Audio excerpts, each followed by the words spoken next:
ജീവിതം എന്ന് പറയുന്നത് ഒരു സിനിമാ കഥ പോലെയാണ്. ആ സിനിമയിൽ ഒരു ഹീറോയോ അല്ല ഹീറോയിനോ ഒക്കെ ആയിരിക്കും മെയിൻ കഥാപാത്രങ്ങളെന്ന് പറയുന്നത്. നിങ്ങളുടെ ജീവിതവും ഒരു സിനിമ പോലെയാണ്. ആ സിനിമയിലെ ഹീറോയോ ഹീറോയിനോ ആയിരിക്കും നിങ്ങൾ. ആ കഥ നിങ്ങൾ തന്നെയാണ് എഴുതുന്നത് എങ്കിൽ എത്ര ഭംഗിയായിട്ട് നിങ്ങൾ ആ കഥ എഴുതും. ആ കഥയുടെ സ്ക്രിപ്റ്റ് എഴുതുന്നത് നിങ്ങൾ തന്നെയാണെങ്കിൽ അത് എത്ര ഭംഗിയായിട്ട് നിങ്ങൾക്ക് എഴുതാൻ സാധിക്കും.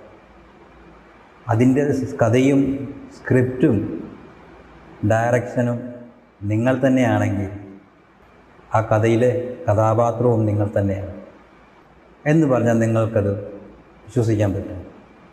നമ്മളുടെ കഥയിൽ നമ്മൾ തന്നെയാണ് ഓരോന്നും സൃഷ്ടിക്കുന്നത്. നമ്മളുടെ വാക്കുകളും നമ്മളുടെ ചിന്തകളുമാണ് നമ്മുടെ ജീവിതത്തെ പരുവപ്പെടുത്തുന്നത്. നമ്മൾ എന്തെങ്കിലും ചിന്തിച്ചതോ പറഞ്ഞതോ ആയ കാര്യങ്ങളാണ് നമ്മുടെ ജീവിതത്തിൽ സംഭവിക്കുന്നതെല്ലാം. മുന്നോട്ടുള്ള ജീവിതത്തിൽ മാറ്റം വരുത്തണം എന്നാഗ്രഹിക്കുന്നവർ നിങ്ങളുടെ ചിന്തകളിലും നിങ്ങളുടെ വാക്കുകളിലും മാറ്റങ്ങൾ വരുത്തിയാൽ നിങ്ങളുടെ ജീവിതത്തിന് മാറ്റങ്ങൾ വരും.